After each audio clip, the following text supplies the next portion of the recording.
Hey guys, what is going on? This is Wrestlelamia back with another episode.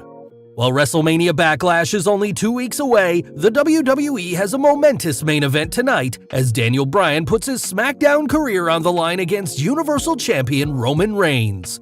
Join us now as Wrestlelamia looks at the 30th April edition of the Blue Brand, as well as the wildest wrestling news and rumors you need to know, including AEW goes after YouTube channels for copyright violations, the person who will tell Randy Orton when it's time to quit, Andrade's new wrestling home, a major star coming to AEW, and more. As always, Wrestlelamia won't recap the show, but provide you with the good, the bad, and the downright ugly. The good. Smackdown going old school. Looks like the Blue Brand is going to try and boost next week's ratings with a nostalgia-driven show by bringing back old school Smackdown. Nostalgia shows usually work well in popping ratings, and fans are curious what to expect next week. While it looks like the WWE are bringing back the vintage graphics, there are plenty of other unanswered questions.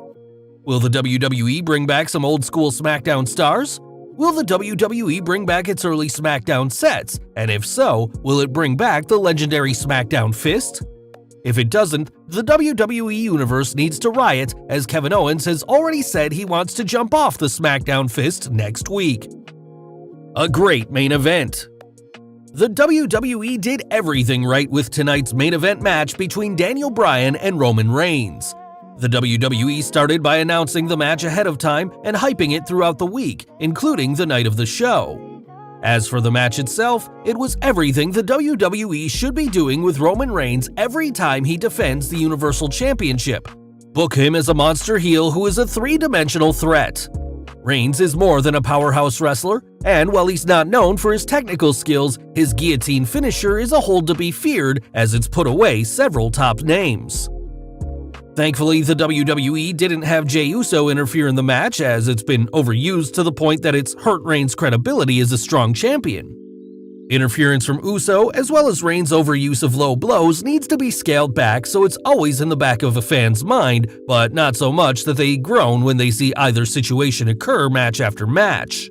Tonight, Roman dominated his smaller opponent, and while it wasn't a squash match, Reigns was presented as a champion that isn't going away anytime soon. Add in the finish of Reigns sending Bryan packing with a brutal concerto, and you had the kind of match that was worth the wait. Pat McAfee, a natural. The WWE hit the jackpot when they signed former NFL kicker Pat McAfee for color commentary on SmackDown. McAfee has lots of broadcast experience thanks to his work on podcasts, as an analyst for the NFL, and of course his program, The Pat McAfee Show.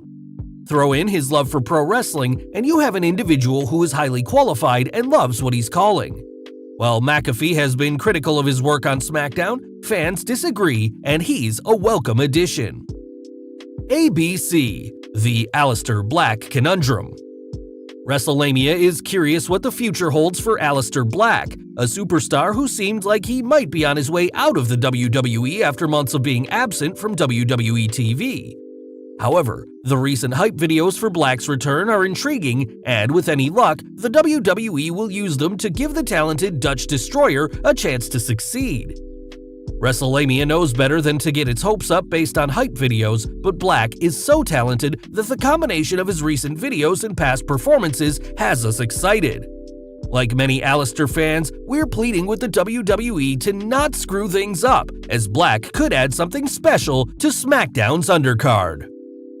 The bad. Don't give Daniel Bryan a raw deal. Daniel Bryan is gone from SmackDown, and thanks to Roman Reigns' post-match beatdown, the WWE has an easy out for writing him off TV for good, which is a possibility thanks to Bryan hinting at retiring. Bryan has made it clear that whatever his future, he's going to honor the stipulation of leaving SmackDown for good, which leaves two possibilities should he continue wrestling: Raw or NXT.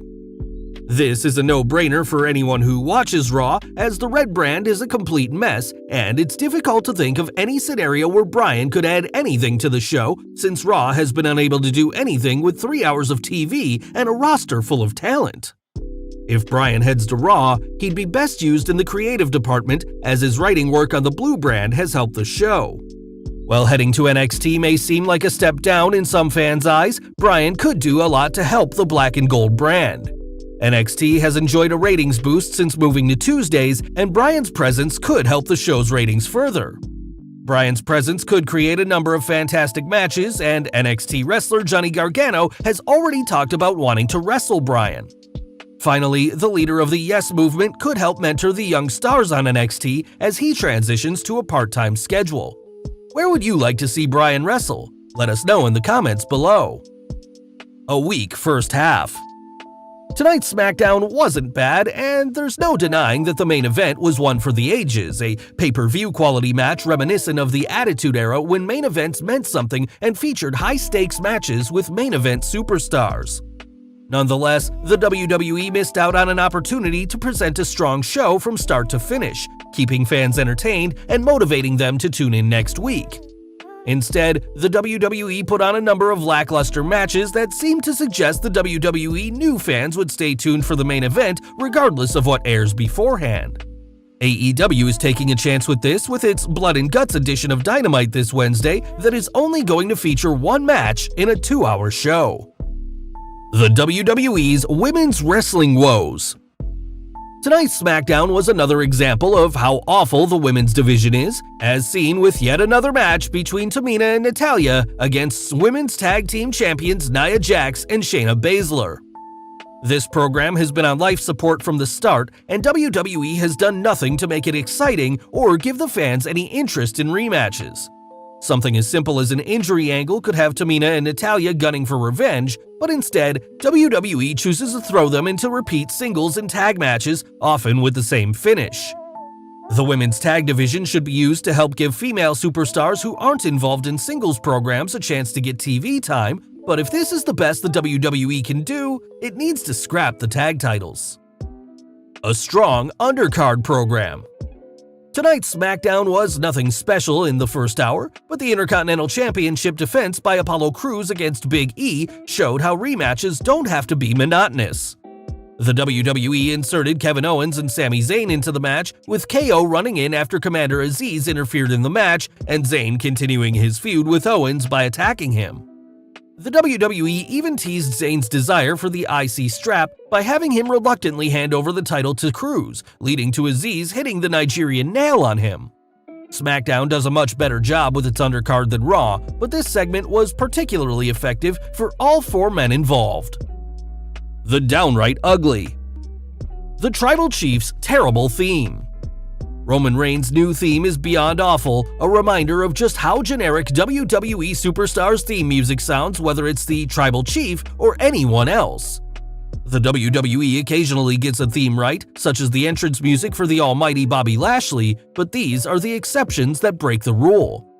Not too long ago, Wrestlelamia featured an interview conducted with former WWE Music Man Jim Johnson, who pointed out how pedestrian AEW and WWE's entrance songs are. Roman's new theme is so bad that it reminds us of WCW's theme music. Wrestlelamia knows some viewers may feel this doesn't belong in the ugly and that WWE needs to keep things fresh, but you don't replace something good with something that's inferior. Reigns was able to develop his swagger much better with the old theme, and it should strongly consider going back to it.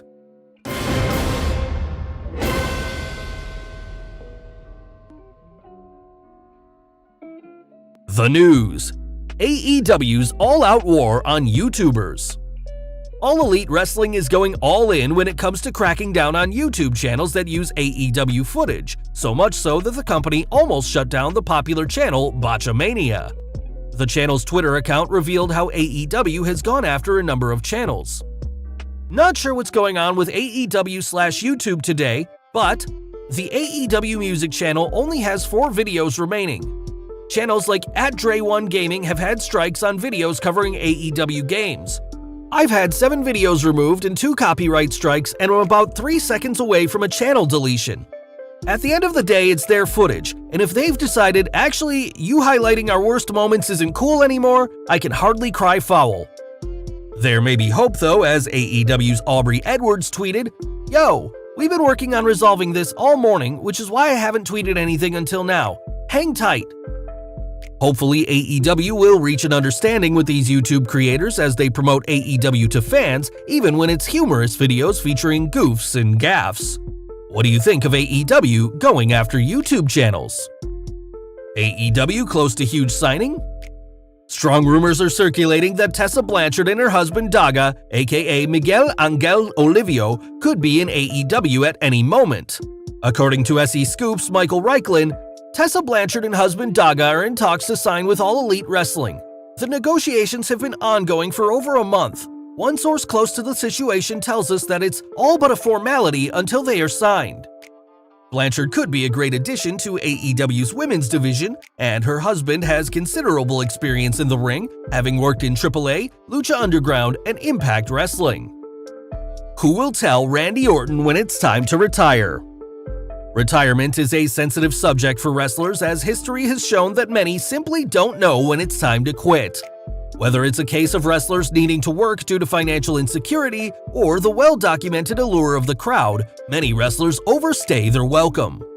One person who seems to have this problem covered is WWE superstar Randy Orton, who appeared on The Kurt Angle Show, revealing the person who will tell him when it's time to hang up his boots. My big thing, and my wife Kim has promised me, if she looks at me and she thinks I'm becoming kind of a parody of myself, or if I'm unable to do the things that fans need to be able to physically see me do in order for them to believe, that an RKO still has as much sting as it once did. If I can't do all those things, she has promised me that she is going to let me know that it's time to hang up the boots. And until then, I'm putting my trust in her, and I'm just going to enjoy what I do because I got great kids. I got 5 wonderful children. I've got a beautiful home, a beautiful wife. Life is really good. It sounds like the Viper is ready to retire when the time comes. If only other superstars were in a similar position. Andrade's next wrestling home. Big news for fans of the recently released WWE superstar Andrade, who appeared at Federation Wrestling's press conference to reveal his involvement with the promotion. According to Wrestling Inc.'s Eric Mutter, the presence of Andrade will be felt immediately as he will headline Federation's first show on June 19th, teaming with Los Ingobernables teammate Rush, Bestia del Ring, and a mystery partner to wrestle ROH stars Matt Taven, PJ Black, and 2 mystery partners. The event airs on pay-per-view and can be purchased with cryptocurrency or PayPal. Fans agree Ryback should retire. Last but not least, the internet wrestling community is having a field day with former WWE superstar Ryback, who posted a Twitter poll asking where he should wrestle next, only to have 44.8% of fans who voted tell him to retire. 31.7% voted that he head to AEW. The big guy challenged the voting on his poll, tweeting, "Due to fraudulent votes from the last poll, we have to redo where you want to see Ryback return. This has nothing to do with @FMM Nutrition and is the official vote. It can greatly impact my future, so don't vote retire." Naturally, fans made it clear how they felt when Ryback ran a second poll. This time, 68.6% of fans voted that Ryback retire. No word on whether Ryback plans on heeding their advice. Well guys, there you have it, the good, the bad, and the downright ugly from the 30th April Smackdown, along with the wildest news stories and rumors you need to know in wrestling. What did you think of these stories and rumors? Be sure to leave your comments, and don't forget to subscribe to our channel, follow us on Instagram and Twitter, and I'll see you next time for some more wrestling content.